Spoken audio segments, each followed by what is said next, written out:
자, 이번 시간은 노동 초대석 현장에서 일하는 노동자들을 만나 생생한 목소리를 듣는 시간입니다.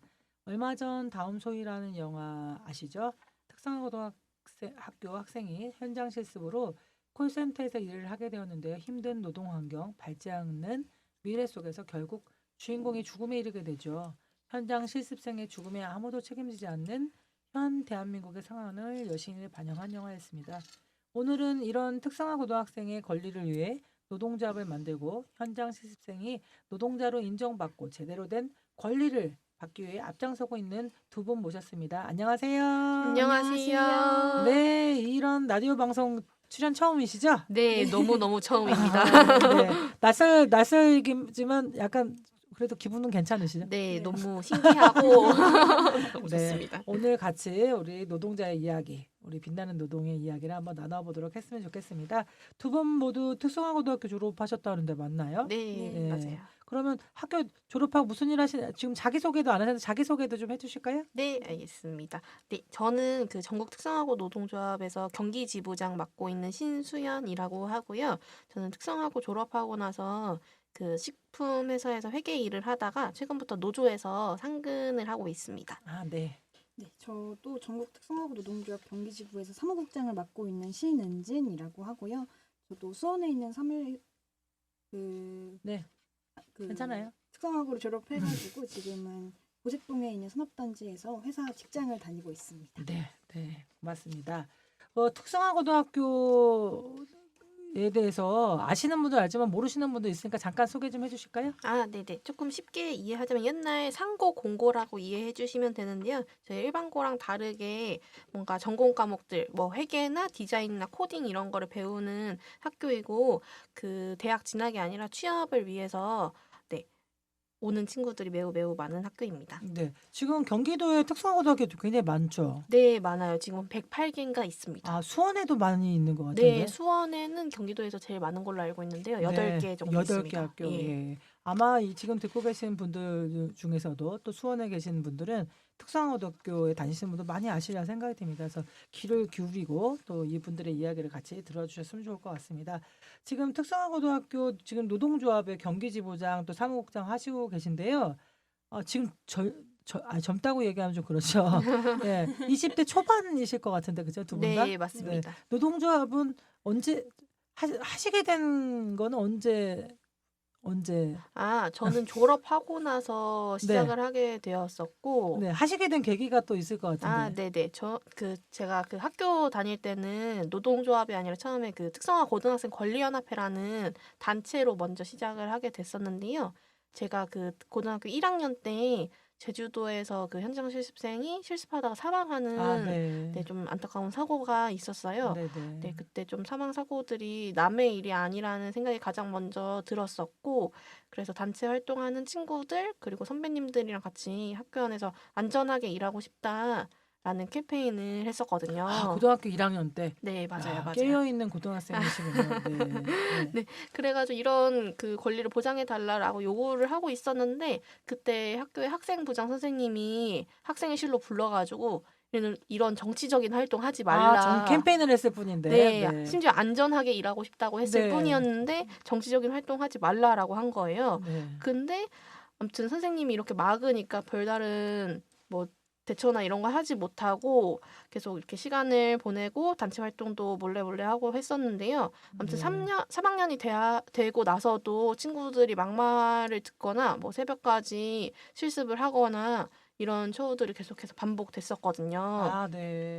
그래서 졸업하고 나서 아무튼 이러한 문제는 충분히 이해되고 빨리 바꿔야 된다는 그런 공감이 있었는데 네. 특성화고 노조 경기지부를 창립한다고 하니 당연히 필요하다는 생각으로 좀 아이고, 지금까지 하고 네, 있습니다. 고맙습니다. 네, 네. 저도 네. 비슷한데 중학교 때 그 딱 졸업을 하고 나서 어느 고등학교를 가야 될지 고민을 많이 했었는데 네. 그 경제적으로 일찍 돈을 벌어서 독립하고 싶은 마음에 특성화고를 선택하게 되면서 이렇게 자연스럽게 특고노조 활동도 하게 되었습니다. 아, 네.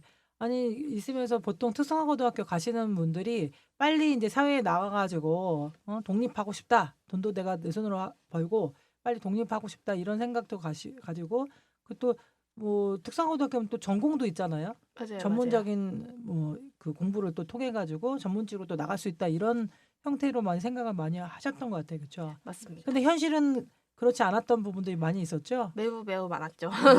네. 아이고. 전공이 지금 뭐세요, 혹시? 저는 회계과이고 네. 저도 세무행정과 아, 회계과입니다. 네. 그 직종에 맞춰 가지고 취업이 되셨나요? 제가 그 졸업했을 때 당시 코로나 때여가지고 네. 그때 취업처로 들어오는 곳이 너무 다 별로였어서 아, 직접 이렇게 네. 구했었는데요. 회계 직종을 넣었지만 실제 시키는 일은 회계 일이 아니긴 했습니다. 그런 일들이 비일비재하게 많이 있었을 것 같아요. 그렇죠. 자, 저희 방송 이름이 빛나는 노동이에요. 그래서 빛나는 노동인 정말 우리가 빛날 때 또 우리 노동조합을 하고 계신 분들이니까 우리 노동조합 활동하면서 뿌듯했던 일, 또 빛날 때가 언제였나 이런 이야기 나누는 시간이거든요. 우리가 빛날 때 언제였습니까? 네, 저 먼저 이야기하자면 저는 작년에 특성화고 학생들이 받을 수 있었던 자격증 지원금을 조금 일부 인상시켰었을 때가 가장 뿌듯했었는데요. 자격증을 따면은 돈을 지원해 주는 그런 게 네, 있나 보죠? 맞아요. 이게 실행된 지 얼마 안 되긴 했었는데 졸업 후에 생겼어요. 네. 그래서 이게 취업을 하려면은 자격증을 따야지 이 친구들도 스펙을 쌓고 네. 도움이 되니까 음. 정부에서 이런 자격증 지원을 따는 해준 거네요. 네, 맞아요. 그 금액 자체를 지원해 준 거였는데 제가 졸업하고 나서 학교 내 상황은 잘 모르니까 조합원 통해서 들었었거든요. 네. 근데 원래 50만 원이었는데 10만 원까지 줄었다고 와, 하는 이거 거예요. 완전히 삭감이네요. 네, 맞아요. 그래서 이게 무슨 소린가 싶어가지고 알아보니까 교육부에서 내려오는 예산 자체가 전액이 삭감되었었고, 네. 근데 갑자기 이 정책이 없어져 버리면 불만이 많을 테니 각 시도교육청에서 조금이라도 줄 수 있도록 그 예산을 어느 정도 편성을 해놨더라고요. 네. 아무튼 이게 갑자기 뭐 50만 원 받을 수 있었던 거를 10만 원을 줄으니까 이걸 어떻게든 바꿔보자 해서 진보당의 강성희 의원님과 함께 언론화도 시키고 학생들한테 서명 운동도 받았었는데요. 네. 이때 경기도 내에서 아주 조금이긴 하지만 10만 원에서 16만 원까지 네. 올리는 결과가 있었고 이 친구들한테 그 결과에 대해서 말하니 뭔가 감사합니다 이런 답장들이 오면서 네. 좀 뿌듯했습니다. 네, 그때가 빛났다. 네. 네, 저는 노동조합 하면서 우리 사회에 이렇게 자격증 지원금도 인상되고 이런 영향을 끼칠 수 있는 것 자체에 되게 뿌듯함을 느끼고 있는데 저희 특성화고 특권노조 경기지부가 벌써 3년 차에 접어들었어요. 네. 원래 초반만 하더라도 고등학생이 노동조합을 하는 그런 사례 자체가 없어서 뭔가 그렇죠. 힘 조아지에서 다시 처음부터 이렇게 시작하는 그런 느낌이었는데 지금은 저희가 활동도 많이 하고 학교 앞에서 노조 탄압 기자회견도 하고 뭐 고졸 일자리나 이런 의제에 대해서 활동도 하고 뉴스 지면에도 실리고 지금처럼 이렇게 라디오 네. 방송도 하고 하면서 조금씩 이렇게 특성화고의 이야기들을 사회에 할 수 있는 것 자체가 굉장히 뿌듯합니다. 네, 여러분들의 이야기들, 여러분들이 빛나는 분들입니다. 네, 우리 특성화고 노동조합의 두 분을 모시고 정말 빛나는 두 분을 모시고 이야기 나누고 있습니다. 자, 우리 빛나는 노동이지만 또 한편에선 또 우리 노동이 그만큼 일을 하는 노동자들이 힘든 일이 많잖아요.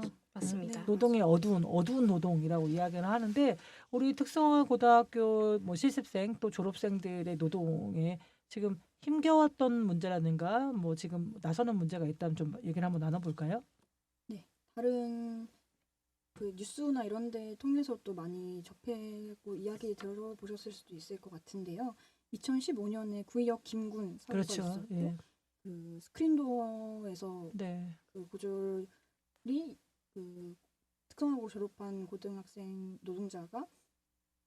노동자가 일을 네. 하다가 네. 그 안전 매뉴얼이 지켜지지 않은 채로 2인 1조로 운영을 했어야 되는데 혼자서 일을 하다가 돌아가셨던 그렇죠. 분도 네. 계셨고 그리고 그분도 특성화고 졸업생이셨죠. 네, 네, 맞아요.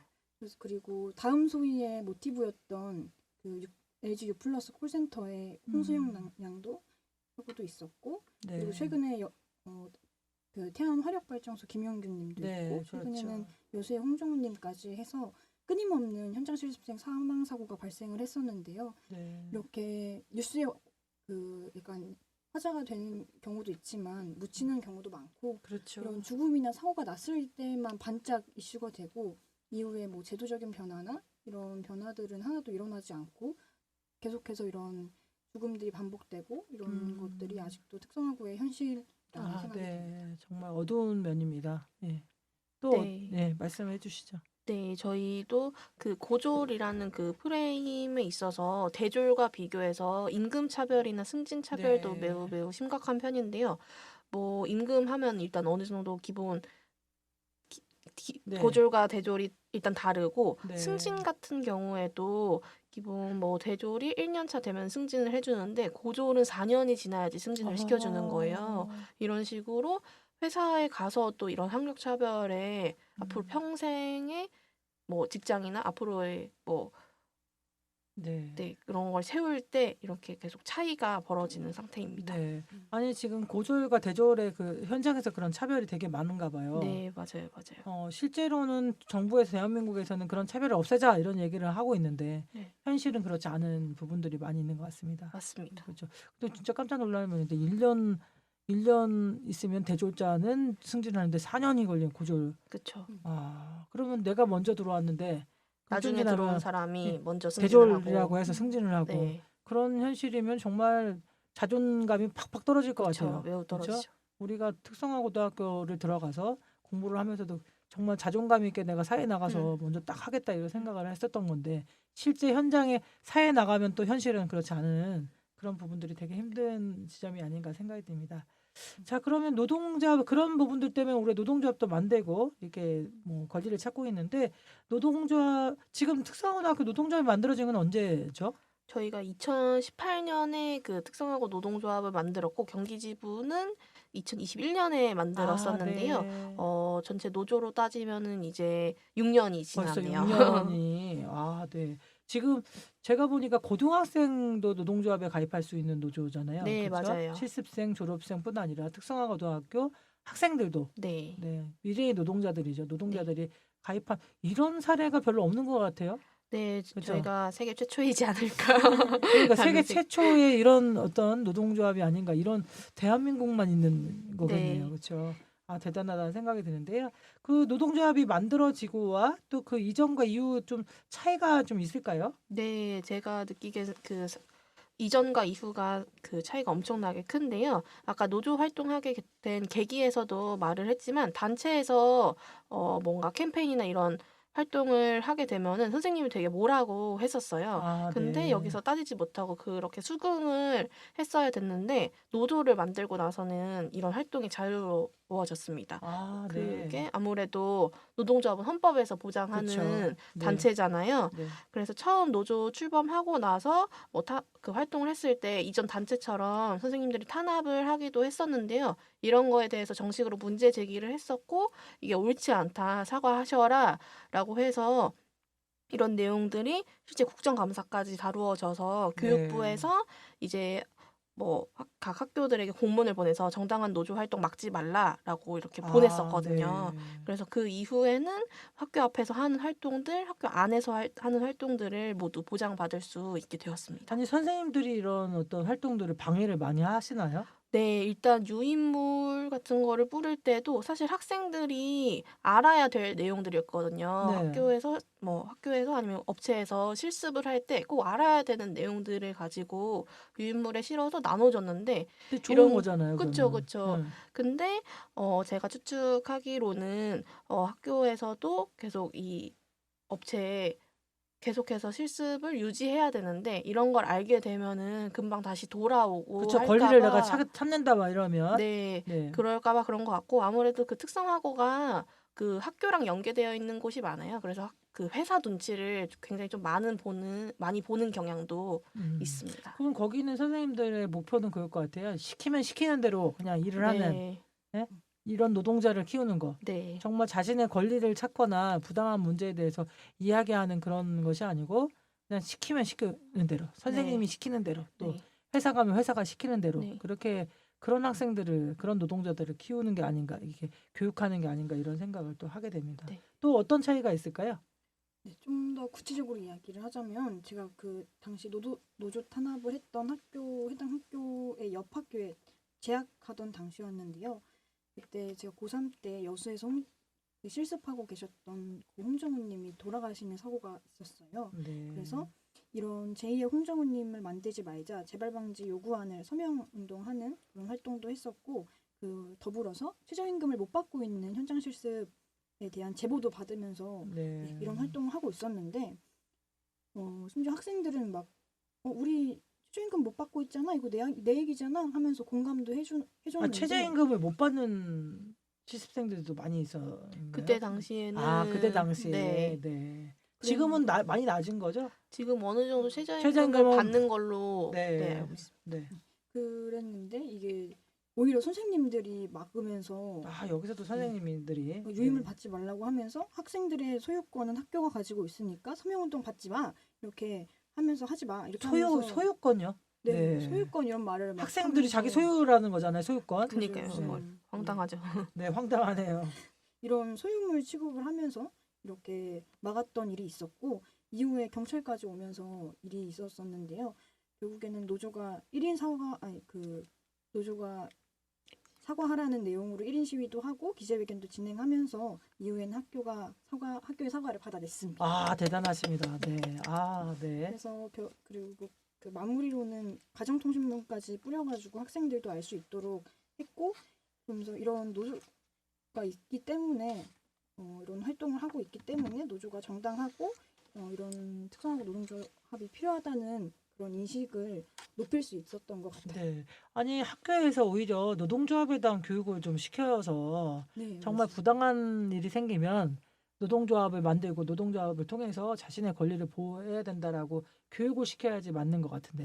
맞아요. 그게 해줘야 되는 게 맞는데 실제 뭐 학교에서는 학생들의 뭐 이런 활동들을 막고 그러는 거죠. 그렇죠.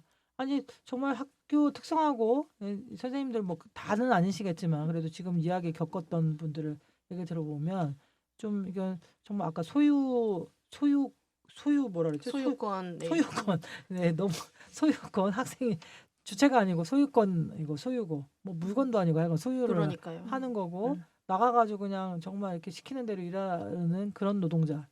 이건 정말 말이 안 되는 것 같습니다. 그렇죠. 네, 우리 정말 고등학교 때부터 노동조합 훈련은 오히려 조합 이거 대단하신 것 같아요. 예, 고등학교 때부터 노동조합에 가입할 수 있다. 예, 정말 지금 얘기를 듣고 계신 우리 뭐 없을 수도 있겠지만 특성화 고등학교에 다니시는 분들 또 학부모님들 잘 들어주시고 특성화 고등학교 노동조합에 가입을 하자 이런 얘기를 해주시면 좋을 것 같습니다. 자, 본격적인 이야기 하기 전에 오늘 나오신 분들의 항상 우리 빛나는 노동에 나오신 분들의 신청곡 듣는 시간입니다. 우리 청취자들과 함께 듣고 싶은 노래 있으실까요? 네, 그 앰플라잉이라는 밴드가 있는데요. 이 선셋이라는 노래가 굉장히 신나고 밝고 경쾌해서 네, 청취자분들과 같이 들으면 좋을 것 같아서 제가 신청을 넣어두었습니다. 네, 엠프라인의 선셋? 네. 네. 우리 특성화고 노동자들이 우리 노동조합이 정말 이렇게 신나고 신명나고 재밌게 발랄하게 나갈 수 있도록 엠프라잉의 선셋 노래 듣고 가겠습니다. 자, 이제 본격적인 이야기를 한번 해보도록 하겠습니다. 우리 일하는 학생 현장 실습 등도 노동자다. 노동자로서 제대로 된 권리를 보장받지 못하고 있다고 합니다. 그래서 지금 노동법에서도 적용을 받지 못하고 있는데요. 우리 노동자성 인정이 안 된다는 이 이야기 한번 나눠볼까요?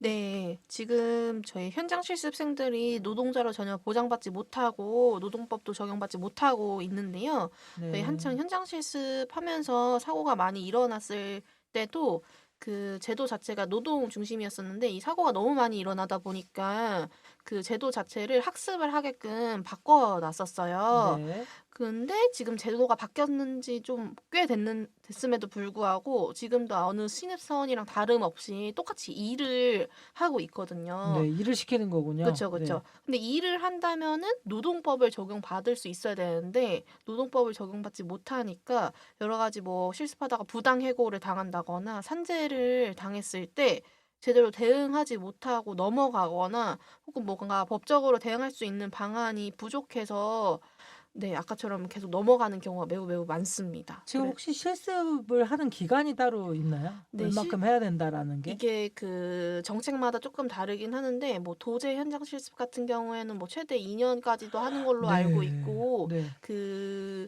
채용 연계형으로 하는 거는 최대 3개월까지인 네. 걸로 알고 있는데 이게 정책마다 조금씩 다르긴 합니다. 그래도 몇 개월 최소 3개월에서 뭐 네. 2년까지 쭉 네. 이게 진행이 되는데 네. 근데 그 기간은 노동자가 아닌 거네요. 현장 실습생들은. 네, 맞아요. 그때 학습 근로자라고 불리면서 학습 근로자. 네. 아, 이거 애매하네요. 학습 근로자. 네, 맞아요. 노동자인데 학습 근로자. 맞아요, 맞아요. 저도 코웨이트에 일하는데 저희가 특수고용 노동자거든요. 네. 그래서 항상 이게 노동자긴 노동자인데 실제로는 법으로 보장되지 못해서 저희도 노동자성 인정하라고 싸움을 하고 있어요. 네. 특수고용 노동자 여기는 네. 학습 근로자. 맞아요. 네, 정말 애매한 말이네요. 네, 겹치는 부분이 매우 네, 많네요. 노동자성을 그 노동자인지 아닌지 애매한 거죠. 이게 맞아 맞습니다. 법적으로는. 네. 예. 실제 사례로도 있는데요. 저희 조합원 중에는 실습을 하다가 그 빵을 굽는 회사에서 일을 했는데 화상을 입고서는 아, 네. 3일 만에 부당 해고를 당한 거예요. 아하, 그냥 산재를 당했는데 네, 네, 갑자기 그냥 3일 부당해고를. 네, 네. 부당하게 해고를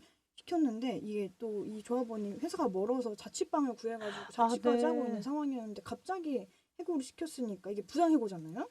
네. 근데 아까 말했던 것처럼 이 노동자가 아니기 때문에 그 어떤 뭐 산재 처리나 이런 거 부당 산재도 신고도 할 수가 없고. 네, 부당 신고를 해도 그 대처도 못 하고 노동법 자체로 인정을 못 하고 안 하고 있어가지고 노동법 자체로 인정을 못 받아서 그런 법의 사각지대에 놓여 있고 아, 네. 그리고 또 값싼 노동력으로 착취당하고 있는 그런 아니 상황. 그러면 그렇게 다치면 내 돈 내고 이거 병원에 가고 그래야 되는 건가요? 네, 그렇거나 아니면 어. 저희가 그 현장 실습 부당 대우 신고센터라는 게 있긴 한데 네. 이게 그냥 경미한 뭐 상처나 이런 거 정도는 그냥 학생들이 넘어가는 편이고 실제 이 신고센터가 있는지 자체를 모르는 학생들이 굉장히 많기 때문에 네. 뭐 학교에 하더라도 그냥 참고 넘어와라라는 식으로 이야기 듣는 경우도 좀 많은 걸로 알고 있습니다. 산재를 당하거나 부당한 대우를 돼도 네. 학교에서는 그냥 그게 사회생활이다 그게 넘어가라. 사회생활 넘어가라 네. 참아라. 네. 근데 그렇게 돼도 어쨌든 노동자로서 저게 없으니까 산재 보험이나 뭐 그걸로 받을 수도 없고. 네, 너무 정말 부당한 것뿐만 아니라 비인간적이네요. 맞습니다. 다쳤는데 치료를 해주고 뭐 하는 것도 아니고 3일 만에 그냥 해고를 시켜버리는 거잖아요. 네. 네. 야, 그러면 자취방 얻어가지고 돈만 들고 네. 정말 처음 겪는 우리 특성화고등학교 그 학생들이 처음으로 나가서 사회에 나가서 처음 겪는 거잖아요. 이게 네. 현장 실습이라고 하는 것 자체가 처음 겪게 되는데 정말 이 사회가 너무 비인간적이다, 너무 무섭다 이런 생각하게 될 것 같아요. 맞습니다. 네, 아이고 그렇군요. 자, 노동자성은 반드시 보장돼야 된다는 생각이 듭니다. 우리 그냥 아까 학습 근로자가 아니고 네, 노동자로서 특성하고 노동자로서 이런 법적인 어떤 대우를 받았으면 좋겠습니다. 또 이 일을 갖고 우리 노동조합에서 열심히 또 싸워나가리라 생각이 듭니다. 이번에는 양질의 고졸 일자리 관련한 이야기를 좀 나눠볼게요. 노동조합에서 추진하고 있는 또 이것에 관련한 목소리를 많이 내고 계신 걸로 알고 있는데요. 요즘 고졸 일자리 문제도 심각하죠. 취업도 어렵지만 보니까 그 일자리 자체도 뭐 양질이 안 되니까 이런 얘기를 하는 거잖아요. 네. 높은 취업률을 만드는 목적으로 학교에서는 막 취업을 얘기하는데 실제로는 학생들이 배웠던 어떤 전공과도 무관하고 별로 우리가 봤을 때 좋지 않은 일자리 이런 이야기 하는데 이야기를 한번 해주시죠. 네, 저도 그 학교 다닐 때도 그 업체들이 막 들어왔어가지고 봤었는데요. 일단 대부분 들어오는 곳이 뭐 소기업이거나 아니면 5인 미만 사업장이 많이 들어오게 됩니다. 네. 그래서 그런 곳을 보다 보면은 일단 작은 회사여서 제대로 그 실습생 관리가 안 될 곳으로도 그렇죠. 보일 곳들이 있고 심지어는 아까 말씀 주셨던 것처럼 전공과도 관련 없는 직종들이 막 들어오는데 제가 회계과를 나왔는데 딜러가 뭐 현장 딜러? 실습 업체로 들어온다거나 현장 실습 업체인데 딜러. 네 아. 딜러 일을 심지어 하는 네. 거였었거든요. 그래서 이게 그냥 어떤 사람이 보더라도 안정적인 일자리라고 보여지지는 않잖아요. 네, 그렇죠. 그래서 이런 특성화고 학생들한테 값싸고 이런 일자리를 던져놓는 게 아니라 조금 이러한 학생들이 안전하게 일을 좀 할 수 있도록 공공부문부터가 실습처랑 고졸 일자리들이 마련되어야 한다고 노조에서 계속해서 말하고 있는데요. 사실 네. 공기업 같은 경우에는 고졸 공채가 있고 몇 년 전부터는 경기도 교육청에서 특성화고생을 좀 채용하겠다고 하긴 하는데 이 TO 자체가 워낙 소수여가지고 이 비율 자체도 늘려달라고 요구하고 있습니다. 이 양질의 고졸 일자리들이 정말 이렇게 괜찮게 많이 나오면 굳이 뭐 대학에 가야 되겠다 이런 생각은 많이 안 할 것 같아요. 그렇죠. 아예 좋은 곳이 들어오면은 네. 대학에 가지 않더라도 좋은 곳에 그렇죠. 갈 수 있으면 고등학교부터 정말 착실히 공부해왔던 전공을 살려가지고 할 수 있는 일들이 된다면 네. 정말 보람차게 우리가 네. 일하지 않을까 이런 생각도 들게 됩니다. 네. 또 어떤 문제가 있었나요? 구절 일자리? 맞아요. 그리고 이어서 그 하다못해 영화관에서 티켓 끊어주는 이런 CCV 미소지기 일자리도 막 미소지기. 네네. 들어왔었는데요. 그냥 전공가 웃고 있어서 미소지기인가요? 네, 그런 맞아요. 것 같습니다. 네.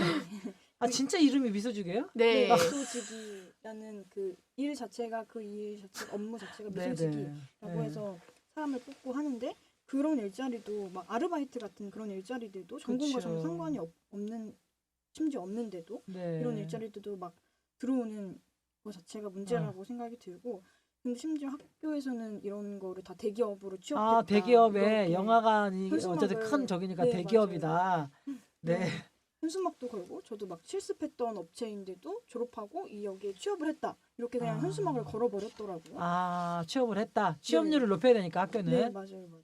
그래서 뭐 특성화고 인력사무소도 아니고 이런 문제가 많이 있어서 안전하고 이런 양질의 일자리를 많이 보장하는 게 중요하다는 생각이 듭니다. 아, 네. 지금 얘기 듣다 보면 정말 중요한 문제 같아요. 그렇죠? 네. 이게 학력 차별 문제를 없애야 된다라고 우리가 얘기를 많이 하고 있는데 실제로는 경험을 봤을 땐 이렇게 큰 차이가 있는 거잖아요. 맞죠. 그렇죠. 이런 부분들이. 그리고 특성화 고등학교에 이 지금 있는 학교가 말씀드린 인력사무소처럼 그냥 일단 내보내서 취업만 되면 된다. 네, 이렇게 진행이 되고 있는 거잖아요. 네. 아, 전국뿐 아니라 우리 경기도의 특성화 고등학교 졸업하시는 분들도 굉장히 많죠. 네, 1년에 그 경기도로 따졌을 때 16,000명 정도? 아, 16,000명이 졸업을 해요? 경기도에서만? 네, 경기도에서만 16,000명이 와, 특성화 고등학교 졸업생들이 네, 1년에 그만큼씩 나옵니다. 엄청나네요. 네. 우리 16,000명의 노동자들이 그죠? 나와서 노동자들이 네. 겪게 되는 문제잖아요, 지금. 그렇죠.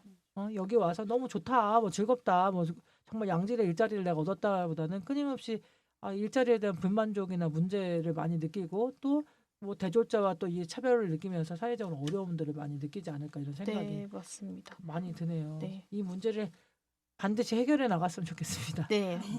열심히 노력하겠습니다. 고맙습니다. 정말 큰 일을 하시는 분들이 두 분이 오늘 나오셨습니다.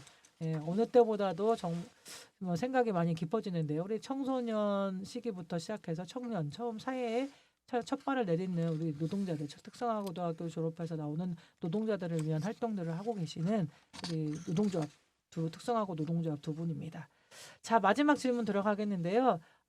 여기 나오면 꼭 이 질문을 꼭 해요. 마지막에 나의 10년. 근데 전에 나오셨던 분들은 나이들이 되게 많으셔가지고 뭐 50대, 60대 노동자들이 많이 나오셨었거든요. 그래서 막 70이 되고 막 60이 돼서 정년 퇴직이 되면 뭐 이런 얘기 하시는데 지금 뵀을 때는 다 20대 초반이시기 때문에 갑자기 나의 10년 후 하니까 예, 아직도 한참 뭐 30대실 것 같은데 자, 그래도 질문 던져봅니다. 나의 10년 후.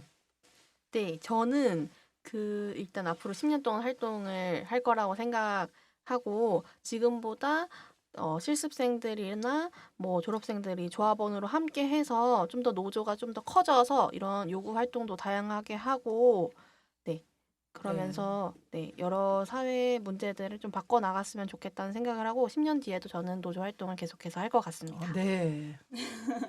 선포하신 건가요? 네. 네, 저도 마찬가지로 이렇게 꾸준히 함께 노동조합 활동을 할 것 같은데요. 바라는 게 한 가지 있다면은 저는 사실 그 여수의 고 홍정훈님이 돌아가셨을 때 저희 경기지부에서는 수원에서 일주일 동안 촛불 문화제를 진행을 했었는데요. 그때 당시에 뭐 이렇게 편지글도 읽고 발언도 하고 춤모 이렇게 글도 하고 활동을 하면서 들었던 생각이 되게 내일이 될 수도 있겠다는 그런 두려움 때문에 이래 노동조합이 꼭 필요하고 우리가 이렇게 하는 목소리들이 굉장히 중요하다는 생각을 그때 딱 깨달았었는데 이런 특성화고에 지금 다니고 있는 분들이나 졸업하신 분들이라도 노동조합의 필요성을 딱 느끼고 뭔가 그런 하고 싶은 그런 계기들을 많이 만들어서 함께 활동할 수 있게 되면 좋겠습니다. 아, 네, 멋지십니다. 지금 뭐 10년 후에도 특성화고 노동조합 활동을 하시면서 정말 우리 특성화 고등학교 학생, 실습생, 졸업생들을 위한 그런 권리를 찾아나가는 제도를 만들어 나가는 그런 일을 하실 분들이라 생각이 듭니다. 우리 한 해 16,000명이 졸업을 하시면 네. 그분들이 다 노동조합 가입하시면 확 세상이 바뀔 것 같은데 네. 그죠? 우리 학생들, 졸업생들을 또 뭐 들으시는 청취자분들에게 마지막으로 한 말씀 해주시죠. 네, 앞으로 네, 특성화고 학생들, 실습생들, 졸업생들이 겪을 여러 가지 문제들을 노동조합과 함께 바꿔 나갔으면 좋겠고, 네, 부당한 대우가 만약에 있다면 네, 저희 노동조합으로 꼭 연락 부탁드리겠습니다. 네. 힘드실 때 어려우신 일이 있으면 언제든지 우리 특성화고 노동조합을 찾아주시면 너무 감사드리겠습니다. 자, 오늘 나와주셔서 정말 감사드립니다. 고맙습니다. 감사합니다. 네, 지금 특성화고 현장 실습생들은 지금 노동자로 인정해주지 않을 뿐더러 또 졸업한 뒤에도 노동자가 돼도 정말 어려운 상황에 놓여 있는 현실이라는 얘기를 좀 들었습니다. 우리 노동조합을 통해서 당당히 자신의 권리를 찾고 있는 특성화고 학생들 또 노동조합에게 큰 박수를 보냅니다. 청취자 여러분들도 많은 응원 부탁드려요. 다 같이 으라차차 외치면서 빛나는 노동을 마무리하려고 합니다. 다 같이 으라차차! 이미숙의 빛나는 노동은 수원 FM 96.3에서 매주 월요일 11시, 8시에 들으실 수 있습니다. 유튜브 임미숙 TV를 통해서도 만날 수 있습니다. 이문세 가로수 그늘 아래 서며 들으시면서 마치겠습니다. 다음 시간에 만나요.